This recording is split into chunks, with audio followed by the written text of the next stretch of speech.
அண்ணே வணக்கம். நலமா இருக்கீங்களா? நலமா இருக்கேன். ஒரு நீண்ட இடைவேளைக்கு பிறகு தமிழ்நாடு முழுவதும் ஒரு சுற்றுப்பயணத்தை முடிச்சுட்டு தான் வந்திருக்கீங்க. சென்னையில தொடங்கி தேனி, கன்னியாகுமரி அப்படின்னு முடிச்சுட்டு வந்திருக்கீங்க.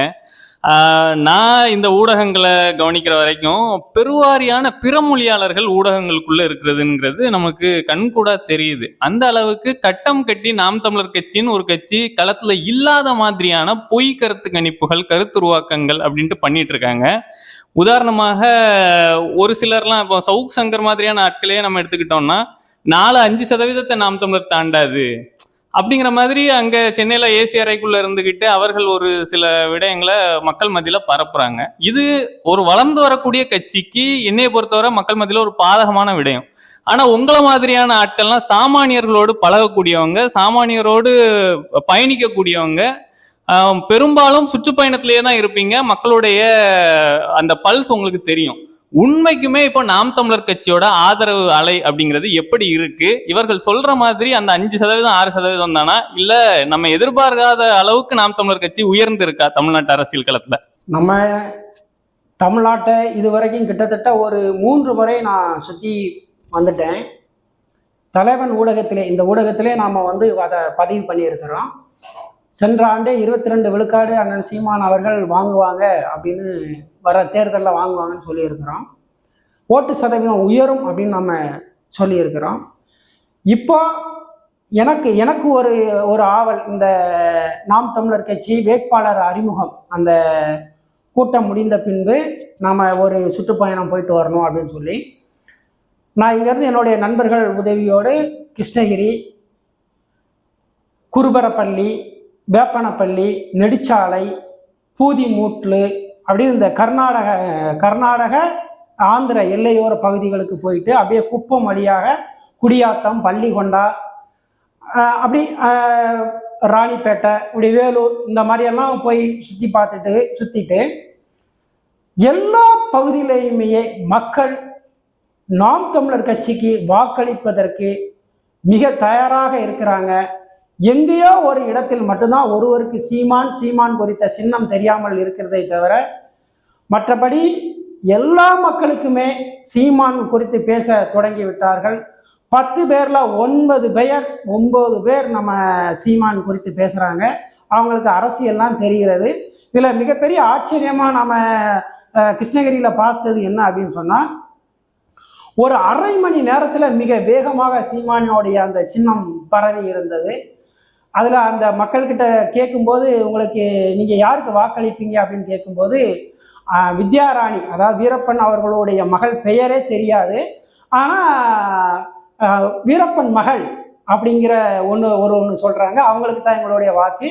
அவங்க சின்னம் என்ன அப்படின்னு கேட்கும்போது மைக் அப்படின்னு சொல்லி மிக தெளிவாக மக்கள் விளக்கம் கொடுத்ததை நம்ம பார்க்க முடிந்தது.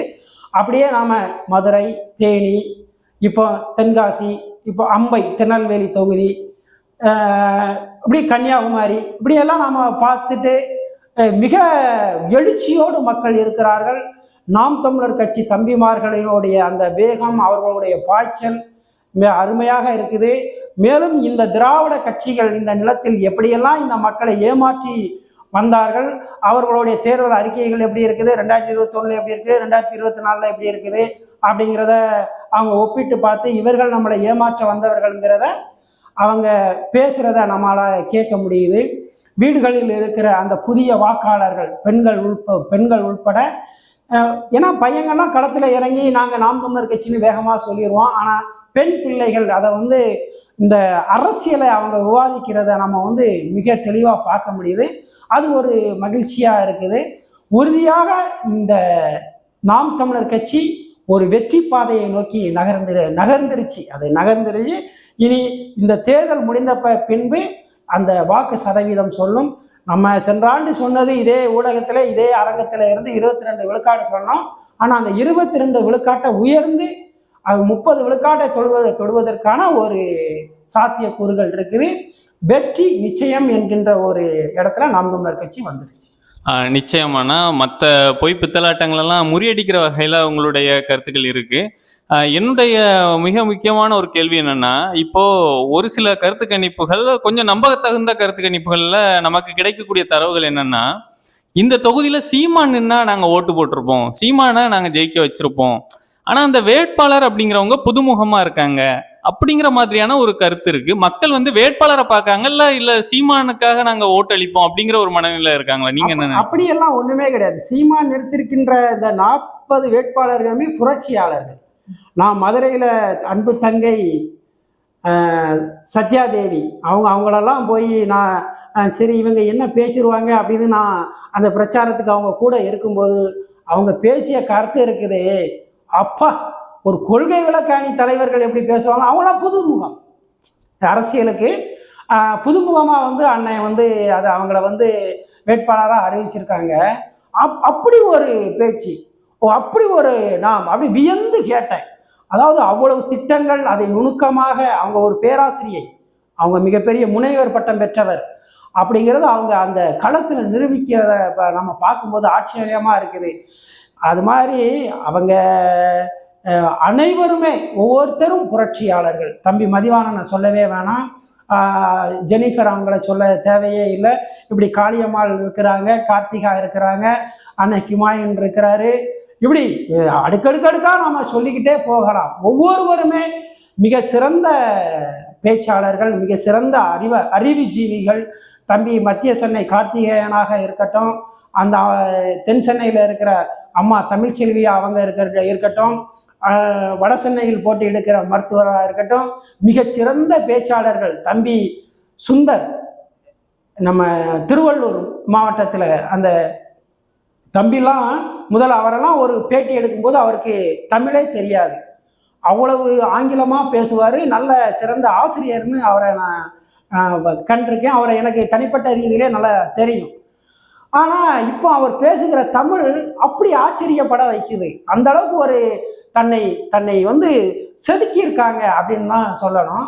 இவர்களெல்லாம் நாடாளுமன்றத்திற்கு சென்றால், அது மோடி அரசாக இருக்கட்டும், இல்லை புதிதாக யார் அமைந்தாலும் இருக்கட்டும், தமிழர்களுடைய அந்த உரிமைகள் உறுதியாக நிலைநாட்டப்படும். தமிழர்களுடைய குரல் மட்டும்தான் அங்கே ஒலிக்கும் அப்படிங்கிறது என்னுடைய கருத்தாக இருக்குது. அது அவ்வளவு சிறந்த வேட்பாளர்கள். அதனால் அங்கே நிற்கிற அனைவரும் சீமானு தான் நிற்கணும் அப்படி இல்லை, நிற்கின்ற ஒவ்வொருவருமே சீமான் தான். 40 சீமான்கள் அங்கே நிறுத்தப்பட்டிருக்கிறார்கள். அந்த 40 சீமான்களை எப்படி பேசுவாங்க அப்படிங்கிறத வருகின்ற இங்கே வெற்றி பெற்று அனுப்பட்டுமே, அதுக்கப்புறம் பாருங்கள் நாடாளுமன்றம் இப்படி இருக்குது அப்படின்னு. பெரிய பெரிய சீமானெல்லாம் பார்ப்பாங்க, சீமானை விட சீமானை எல்லாம் பார்ப்பாங்க. நம்ம வரலாற்றில் படிச்சிருக்கோம், சாக்ரட்டிஸ்க்கு பின்பு பிளேட்டோக்கு பிறகு அரிஸ்டாட்டில்ஸு, அவருக்கு பின்பு அலெக்சாண்ட்ரு, இப்படியெல்லாம் நம்ம படிச்சிருக்கோம்ல. ஒவ்வொரு சிறந்த மாணவர்களை உருவாக்கியிருக்காங்க அப்படின்னு. அது மாதிரி சீமான் உருவாக்கி வைத்திருக்கிற ஒவ்வொருவருமே ஆகச்சிறந்த அறிவாளிகள், ஆகச்சிறந்த தர்க்க வாதங்கள் அப்படி எடுத்து வைக்கின்ற மிகப்பெரிய பேச்சாளர்கள். அவங்கள வெல்லவே முடியாது. ஒவ்வொருவரும் சீமான் தான். தமிழர்களின் கடமை இந்த தேர்தலில், இந்த நாடாளுமன்ற தேர்தலில் சீமானின் தம்பிமார்கள் நாம் தமிழர் கட்சிக்கு வாக்களிக்க வேண்டியது ஒவ்வொரு தமிழர்களின் கடமை. அந்த கடமையை இவர்கள் செய்தாலே போதும், தமிழ் நிலத்தில் நிலவுகிற அனைத்து பிரச்சனைகளும் சரி செய்யப்படும். நிச்சயமானா, இப்போ நீங்க வந்து பொதுப்படையா மக்களுடைய மனநிலையெல்லாம் சொல்றீங்க. இப்போ இறுதி கட்டத்தை பரப்புரையெல்லாம் எட்டிட்டு நம்மளே பார்க்கோம், ஊடகங்கள்ல ரொம்ப வெட்ட வெளிச்சமா இந்த கட்சி இவ்வளவு கொடுக்குறாங்க, இந்த கட்சி இந்த கொலுசை கொடுத்துருக்காங்க, ஹாட் பாக்ஸ் கொடுக்காங்க அப்படின்ட்டு அந்த பணம் வந்து புரளுது. மக்களை மிகப்பெரிய அளவு பணத்தால குளிப்பாட்டுறாங்க. இவற்றையெல்லாம் மீறி நாம் தமிழர் கட்சி நீங்க சொல்ற அளவுக்கான வாக்களை வாங்கிருமா? மக்கள் வந்து பணத்தை வாங்கிட்டு இவ்வளவு நாட்களாக ஓட்டு போட்டவர்கள் தானே, இவர்கள் மாறிடுவாங்க, ஒரு மாற்றம் வந்துடும் அப்படின்னு நீங்க மக்களோட உளவியலை புரிய முடியுதா? அதாவது மக்களும் கொஞ்சம் இப்போ திருந்திக்கிட்டு தான் இருக்கிறாங்க. இந்த ஆளும் திராவிட கட்சிகள், இந்த மத ரீதியிலான கட்சி, இந்த அதிமுக, இவங்கெல்லாம் வந்து பணம் கொடுக்கும்போது மக்கள் வேண்டான்னு தான் சொல்கிறாங்க. ஆனால் வாங்கலைன்னா நாளைக்கு எதுவும் நமக்கு சிக்கல் வந்துருமோன்னு வாங்கிக்கிறாங்க. அவங்களால மறுக்க முடியலை. ஆனால் இப்போ மக்கள் ஒரு தெளிவில் இருக்கிறாங்க. என்ன அப்படின்னா, ஸ்டாலின் தேர்தலுக்கு முன்பு என்ன சொன்னார், அனைவருக்கும் நாங்கள் 1000 ரூபா தருவோம் அப்படின்னு சொன்னார். ஆனால் தேர்தலுக்கு பின்பு தகுதியானவர்களுக்கு தான் நாங்கள் தருவோம்னு சொன்னார்ல. அது மாதிரி இவங்க என்ன செய்கிறாங்கன்னா, இப்போ யாருக்கு காசு கொடுத்தாலும் வாங்கிக்குவாங்க. ஆனால் தகுதியான இந்த நிலத்தில் ஒரு சரியான தூய நேர்மையான அரசியல் செய்கின்ற நாம் தமிழர் கட்சிக்கு வாக்களிக்கிறதுக்கு மக்கள் தயாராகிட்டாங்க. அதனால் இவர்கள் என்னதான் பணம் கொடுத்தாலும் அந்த மக்கள் வந்து நாம் தமிழர் கட்சிக்கு தான் வாக்களிப்பாங்க. இது ஒரு குறை இல்லை, இது ஒரு குறைபாடுலாம் அப்படிலாம் ஒன்றும் கிடையாது. மக்கள் இப்போ தெளிவாக இருக்கிறாங்க. அப்படி என்னத்தை தான் பணம் கொடுத்து இவர்கள் வந்து விலை கொடுத்து வாங்கினாலும் அந்த வெற்றி நாம் தமிழர் கட்சிக்கு, அது எவ்வளவு வாக்கு வாங்கினாலும் அது மிகப்பெரிய வெற்றி தான். நிச்சயமான இறுதியா ஒரு கேள்வி. இந்த அளவுக்கு நீங்க களத்தை பார்த்துருக்கீங்க. இப்போ முக்கியமா கிருஷ்ணகிரி சொல்றீங்க, கோவை கார்த்திகா, காளியம்மாள், இசைமதிவாணன் இவங்கெல்லாம் சொல்றீங்க. பர்டிகுலரா இந்தந்த தொகுதிகளில் வெற்றி வாய்ப்பு இருக்கு அப்படின்ட்டு ரொம்ப கான்ஃபிடென்ட்டா உங்களால சொல்ல முடியுமா? இந்த தொகுதிகளில் நிச்சயமா நாம் தமிழர் கட்சியால வெல்ல முடியும் அப்படின்ட்டு அந்த மாதிரியான தொகுதிகளை கொஞ்சம் பட்டியலிட்டீங்கன்னா நம்மளுடைய நேயர்களுக்கும் ஒரு நம்பிக்கை வரும். நாம் தமிழர் கட்சி வெற்றியை நோக்கி போகுது அப்படிங்கிற ஒரு எண்ணம் வரும். மக்களுக்குமே வெற்றி பெறக்கூடிய கட்சி அப்படிங்கும் பொழுது அவர்களுமே மிகப்பெரிய அளவு ஆதரவு அளிக்கவும் வாய்ப்பு இருக்கு. 40 தொகுதியும் வெல்ல வேண்டும் அப்படிங்கிறது தான் நம்மளுடைய நோக்கம். அது வந்து இவங்க தான் வெற்றி பெறுவாங்க அப்படின்லாம் கிடையாது. 40 தொகுதியும் வெல்லும், 40 தொகுதியும் வெல்ல வேண்டும். தமிழர்களின் தலையாய கடமை இது வந்து ஒரு தமிழ் தலைவருக்கு விடப்பட்டிருக்கிற மிகப்பெரிய சவால். ஒரு ஏகாதிபத்தியம், ஒரு சர்வாதிகாரத்திற்கு எதிர்த்து இன்றைக்கு நாம் தமிழர் கட்சி நிற்கிது. அது நாம் தமிழர் கட்சிக்கு இழைக்கப்பட்ட அநீதி என்பது தமிழர்களுக்கு இழைக்கப்பட்ட அநீதி. இங்க இருக்கிற ஆளும் ஆண்டு கொண்டு இருக்கிற திராவிடனாக இருக்கட்டும், மேலே ஆண்டு கொண்டு இருக்கிற மதவாதிகளாக இருக்கட்டும், இந்திய தேசியம், இந்த ஆரியம் திராவிடமும் சேர்ந்து எவ்வளவு பெரிய ஒரு துரோகத்தை செஞ்சிருக்கு. இந்த நேரத்தில் நாம என்ன செய்யணும்? ஒரு தமிழ் தலைவரோடு நாம இருக்க வேண்டியது காலத்தின் கட்டாயம். ஒரு நேர்மையாக இருப்பவனால் மட்டும்தான் கத்தி நேர்மையோடு நெஞ்சை நிமிர்த்தி உண்மையை பேச முடியும். நீங்கள் தப்பு செஞ்சவன் எப்படி பேசுவான்? கூனி குறுகி நின்று அமைதியாக ரொம்ப சாஃப்டாக பேசுவான். ஏன்னா அவனால் அப்படி தான் பேச முடியும். ஒரு நேர்மையாளனால் மட்டும்தான் வந்து சரியாக பேசுவான். அப்படி நெஞ்சை நிமிர்த்து உண்மையை அப்படி கரெக்டாக அப்படி தன்னால் முடியும் அப்படிங்கிறத பேசுவான். அது சீமான் செஞ்சுக்கிட்டு இருக்கிறாரு. சீமான் இந்த நிலத்தில் நிற்கின்ற உண்மையான சத்தியத்தின் மகன், நேர்மையாளர். அவர் பின்னாடி நிற்க வேண்டியது ஒவ்வொரு தமிழர்களின் கடமை. அதனால இந்த 40 தொகுதியும் வெல்ல வேண்டும் என்கிறதா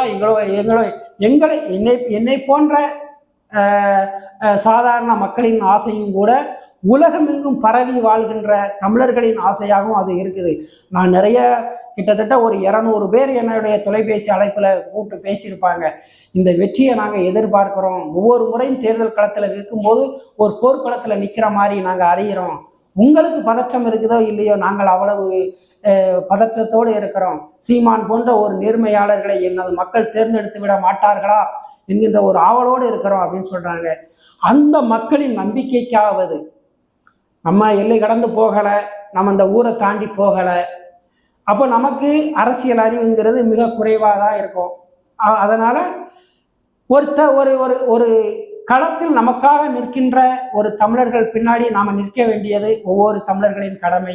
அதனால் இந்த சாதி, இந்த மத எண்ணங்கள், இந்த சாதிய சிந்தனைகள் இதெல்லாம் ஒதுக்கி வைத்துவிட்டு, இந்த கேவலமாக இந்த திராவிடன் நமக்கு கொடுக்குற அந்த காசு பணத்தை எல்லாம் நிராகரித்து விட்டு, அதை எப்படி மறுக்கணுமோ மறுத்துட்டு வாக்கு மைக்கு சின்னத்திற்கு செலுத்தி நாம் தமிழர் கட்சி பிள்ளைகள் 40 பேரை நீங்கள் வெற்றி பெற செய்ய வேண்டும் என்கிறதான் எங்களுடைய ஆவல்.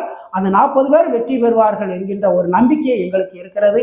என்னை போன்ற பிள்ளைகள், என்னை போன்ற தமிழ் தேசியவாதிகள் அதை விரும்புவாங்க. நானும் அதைத்தான் விரும்புகிறேன். நன்றிண்ணா. உங்களோட பல்வேறு பணிச்சுமைகளுக்கு மத்தியிலையும் இந்த அருமையான காணொலியை தந்ததுக்கு மிக்க நன்றி.